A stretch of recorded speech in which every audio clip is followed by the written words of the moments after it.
Yeah, Ryan, I just want to, if you can go into your thought process and maybe inspiration for how you design the universe. Because, I mean, it says it takes place in like 2044, Right. but it's still very recognizable. Yeah. It's not like light years into the future type of thing. Is everyone hearing the questions okay? It feels like it's small enough. Okay.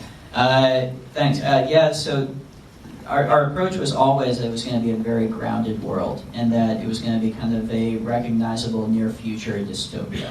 And it was funny, when I was writing the script, I actually didn't have a vision for how this world was going to look in my head because I was putting all of my work in the script into it. It took all the work, all the brain cells I had just to tame the time travel and make sure the story worked and the characters worked and the themes worked and the emotional stuff.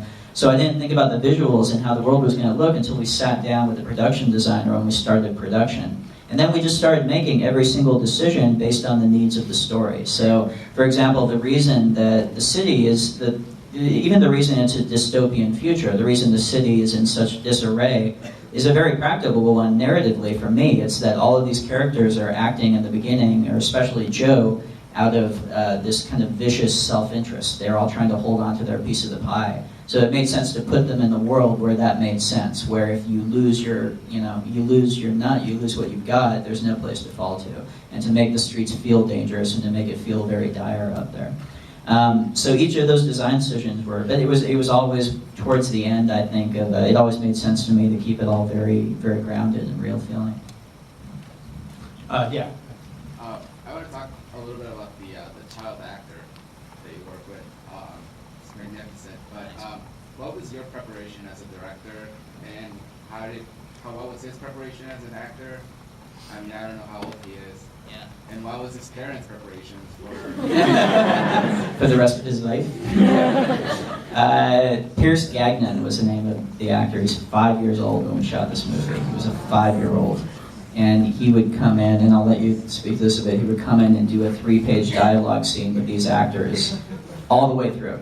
And there are adult actors who can't do that. So he was just a tremendous actor. And I mean, my preparation with him didn't go much beyond casting him and feeling incredibly lucky that we found him. His mom did a lot of work with him. His mom is wonderful, and in case anybody's worried, his mom is absolutely wonderful. This kid is a normal 5-year-old kid. He's not anything like he is in the movie. And in between takes, he was a 5-year-old kid. He was running around, he was playing, he would get impatient if he did more than a couple scenes. He's not a bizarre adult in a child's body. I think he's going to be okay. Is his mom's name Rosemary by any chance? So yeah, but he just has his talent, and that's one of the things that Joe. I mean, you started acting when you were around that age, and yeah, I was 6 when I started acting, and I wasn't nearly as good as he was when he was 5.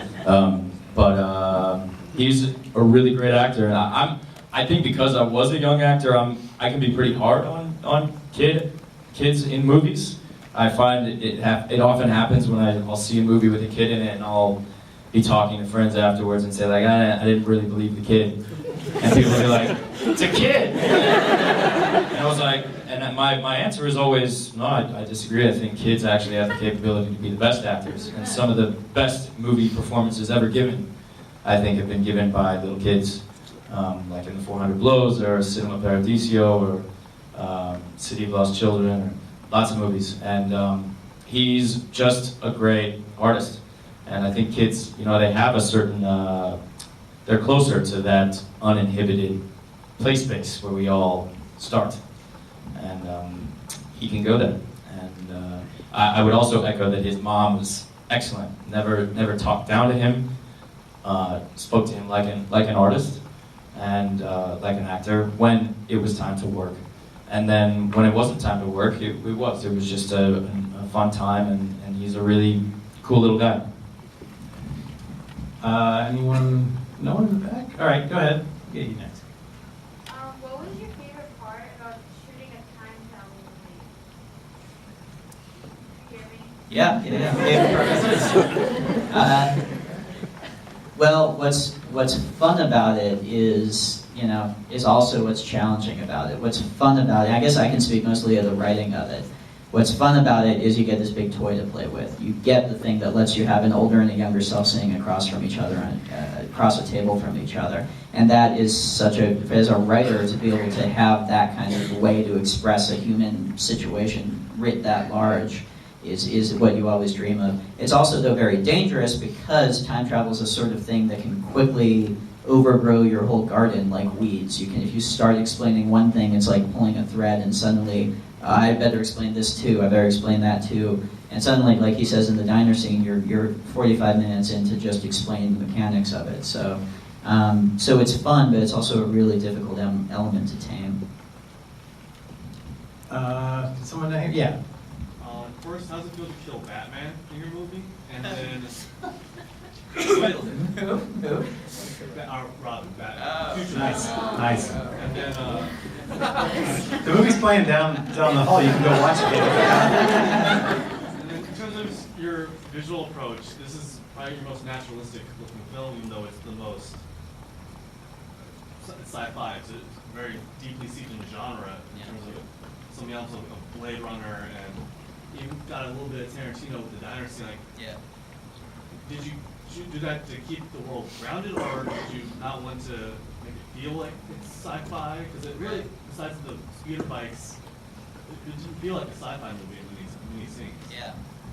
Well, I mean, real quickly, I mean, I guess I just say really quickly about the end of it. I mean, you made the joke about the end, but seriously, that was the other moment besides killing the kid that there was a lot of talk about, justifiably so.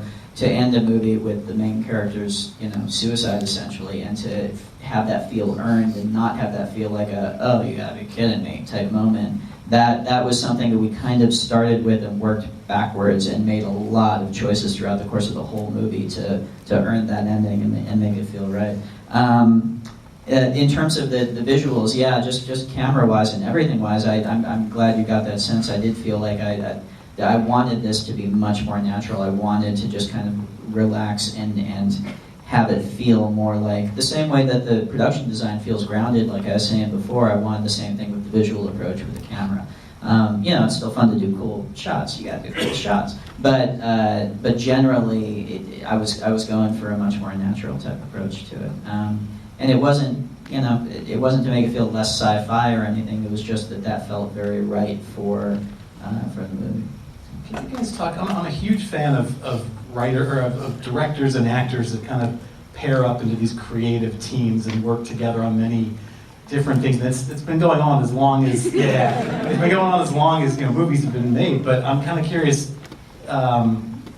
Just do you see this continuing? Would you like it to continue? God, no.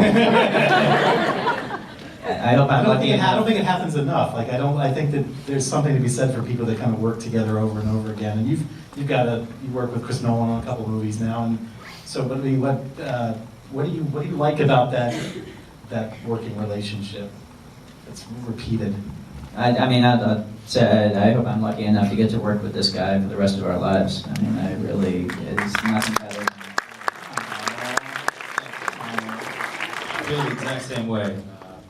We stayed really close friends since we shot Brick, and he's really one of my dearest friends, and it feels fantastic to get to work with someone you're that close with. Partially because it's fun, and partially because it actually, I do think, helps the work. You already have a trust, you already have a shorthand, and when I'm acting in a movie, I feel like my job really is to understand as well as I can what the director has in mind, and then deliver to him or her the pieces that he or she needs to put together the movie. And with Rian, I always feel like I can really get a very, very clear sense of what he wants. Partially because he's just good at communicating anyway, but also partially because I've known him for since 2003. And we've watched, countless movies together, and we've had countless conversations about movies and things like that. And so I think it really does make the movie better. And I absolutely can't wait to do the third one.